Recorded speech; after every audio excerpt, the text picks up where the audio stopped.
welcome to Property Quorum.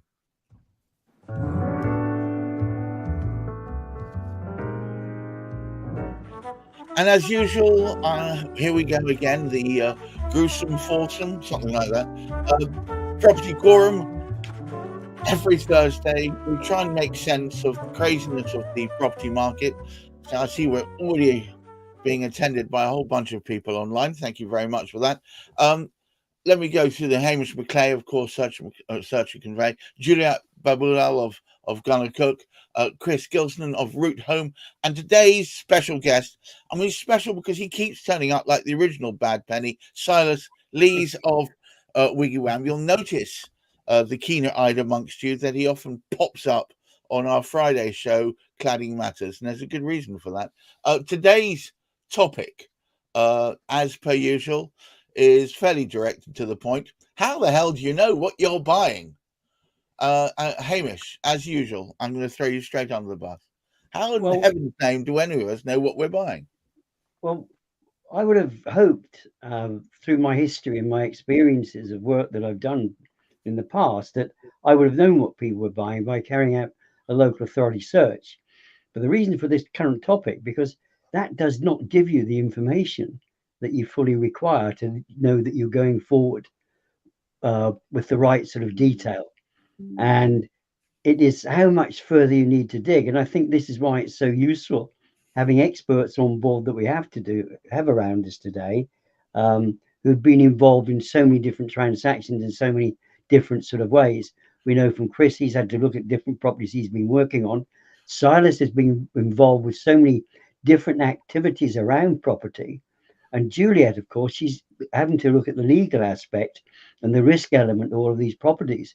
So she, probably more than most of us, is the one that has to, if you like, take the deeper look altogether, I would think, to see where we're going. But the concern is from me that of late, I've actually found the information I would like to be passing forward is not the full information from a local authority search that I thought would, and sometimes I can't even rely on it now, so that I've found. But I don't want to shock everybody entirely. We do the best we can, which is better than many councils can actually achieve. However, it's not as good as we would like. Juliet, since you've been name checked already, I have to throw it over to you. How the hell do we know what we're going to get? So, I mean, if you're looking at the typical buyer who's buying through an agent, we look at the sales memo, first of all, look at the description on there. You get the office copies from the land registry. And I often say to people, look, the public can have access to the land registry. So you've got something called a search map or an index map search, and you can find out the exact boundaries or land registry boundaries of your property. You can find out the description, so you can download the office copies and find out exactly what's happening, or if there's sort of restrictions on that property or rights, etc. So you've got access even before it gets to the legal stage. Do a Google search. You've got websites like houseprices.co.uk that will give you insight in terms of what you're buying. And I don't find it's the people that's buying a vanilla house in a standard road that don't understand what they're buying.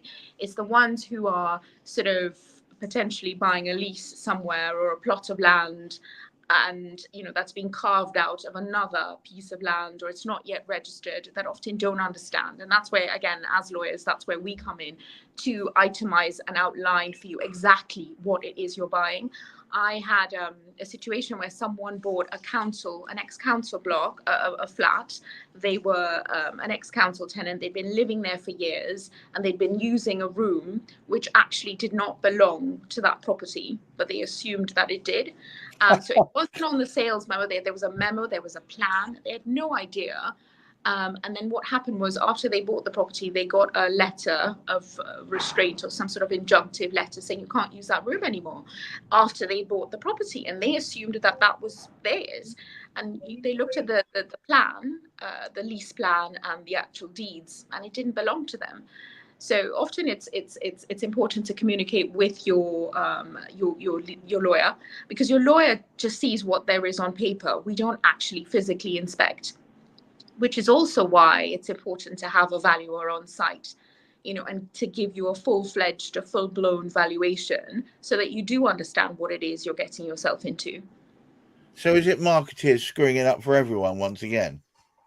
Well, it just depends on what was fed down, from the beginning to them. So if, for example, if I had seen that, if I'd known this person wanted that extra room, if they expressed that to me, I would have specifically said to them, look, that's not on the plan. We've got to negotiate with the council so that we can get your plan amended so that you can buy that plot of land. So it's not always marketeers. It's just, it's just the way that things are communicated. Sometimes it gets lost in translation. For example, you've got people that go on auction, they just exchange on something and they just haven't got a clue as to what they're getting because they've just not done their homework. And the price looks good, they think the project looks good and the returns look good, but they really haven't looked into it. Then when they buy it and it's really not what they thought they were getting, that's when they get themselves into a lot of hot water. Chris, I remember Lee Evans once did a skit where he stood on stage, pointed to his bright blue suit, and he said, "It's amazing what you get from these auctions. This is supposed to be a lawnmower." I mean, the devil's in the details. So yeah, if you look at, you've got to read the auction legal packs, and that's where they hide everything. So yeah, I seem to remember a relatively famous property show where they always used to go banging on about the legal pack so many times. Yet time and time again, even there, I know it was all hammed up for the cameras, but even there, time and time again, people would turn up and it was like a 3-bedroom semi, and it turned up and it was a pile of rubble and with a front door. Yeah, I'd always recommend going and viewing the property just so you can get an idea of what it is. There's nothing like being on site and touching the bricks, getting a feel for the actual layout of it. I'd suggest asking the vendor as well. So genuinely saying, what are you selling? What is it you're looking to offload, and what you're offering for sale? Obviously that should, in theory, translate into the memorandum of sale, which Juliet's mentioned. So the solicitors know what the original heads of terms are. But yeah, there's nothing like ideally looking the vendor in the eye and saying, well, you tell me what is it that I'm actually purchasing here. So that does make a difference.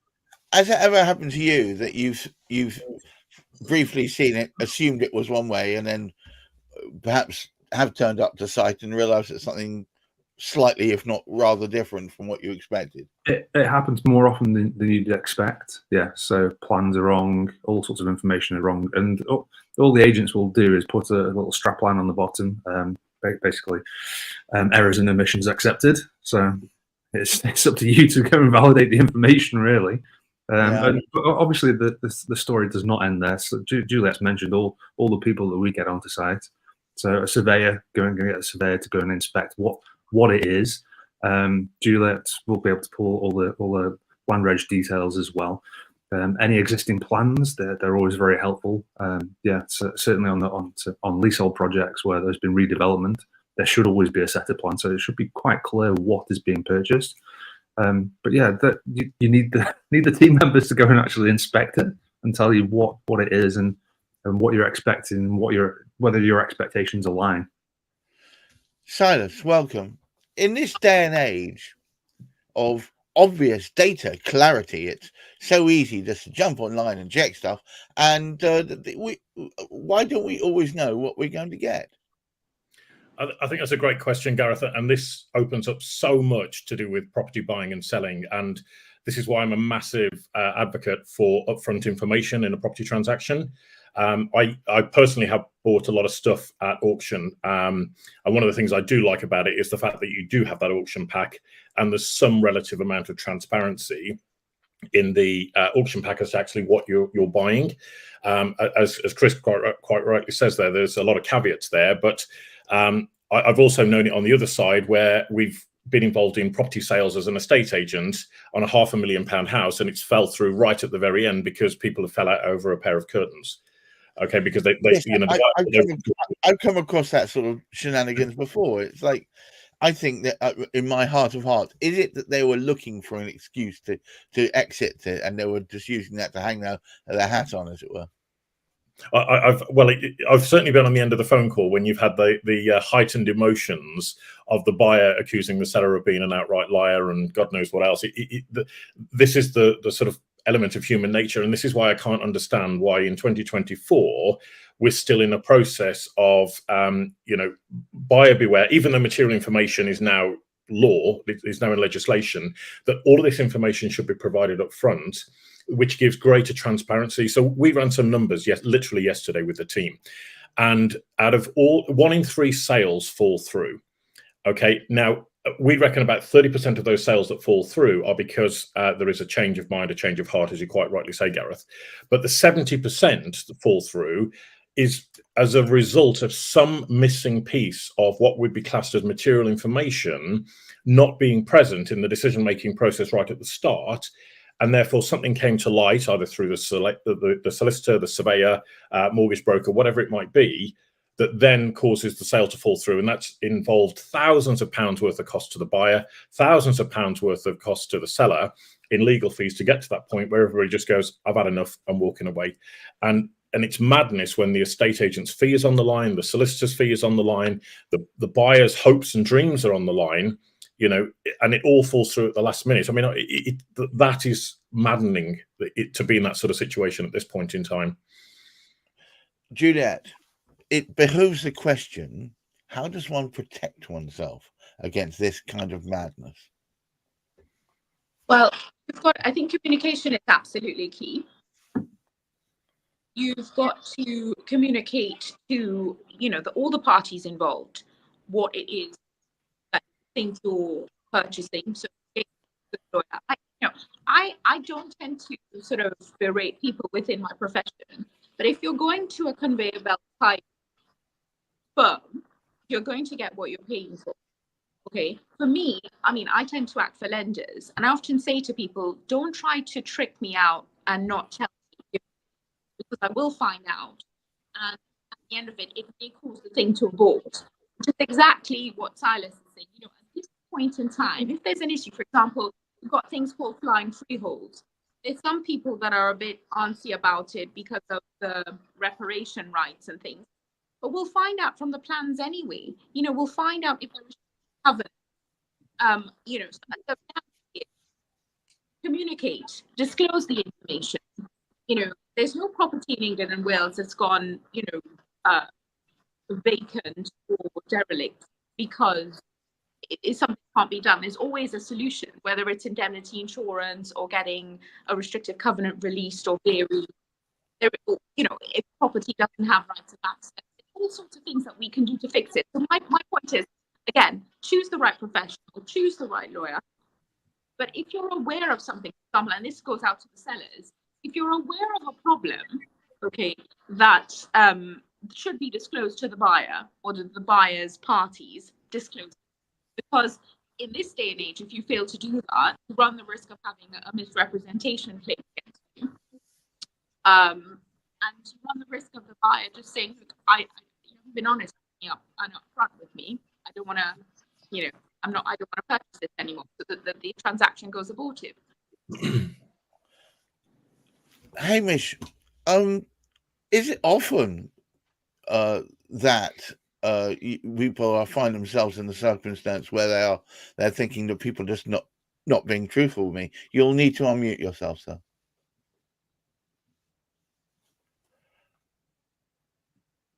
Yes. The final part of the question. My question is, how often are we in the circumstance where we find that in a transaction which many regard as the largest transaction in their normal working life, that people are misrepresenting the truth? Probably not as often as we suggest. In many instances, the truth. It was interesting hearing from Juliet about that circumstance where people who've been living in a property, the length of time they'd be living in there, they thought they were buying the property that they'd be living in. And in reality, they weren't buying all of that particular property that they'd been able to make use of. So sometimes it's not because people are necessarily being deceitful, if that's a word one would like to use, or underhand about it, I think that what is the selling aspect, there are many things within the property sector that need to be improved significantly, but it isn't the intention of many people, buyers and sellers alike. They come, many of them, particularly first time round, will come with due innocence, and somebody hasn't thought about something because they've been living there for 15 years and they put up with it and they didn't mind and it seemed perfectly all right. Then all of a sudden somebody new walks in there, and because they aren't aware totally, and this is where it is important, and I think really the reason I brought this topic up as being a good one to discuss brings us back to that scenario that we are all of us responsible. You as a buyer need to look, you as a seller need to be aware, and you need to make sure you're speaking to the right people.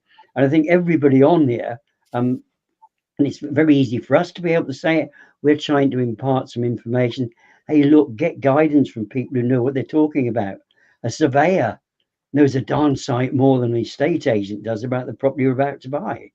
The estate agent wants to sell it. The surveyor will tell you whether that's good value in actually sort of buying that particular property. Your legal representative, your solicitor, will attach and advise you if there's any risks involved there. So different people amount to different things, and even the information that we actually sort of give from what we collect from the local authorities, it's all part of everything that's going on. But you need the whole picture. It's back to that same old, isn't it? Get that whole picture, and it makes such a significant difference.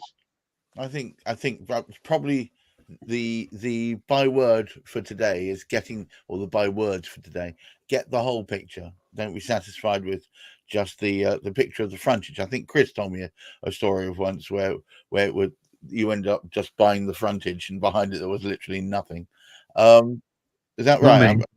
I didn't buy it, no, but I heard the story. It's a recanted story. Okay, good.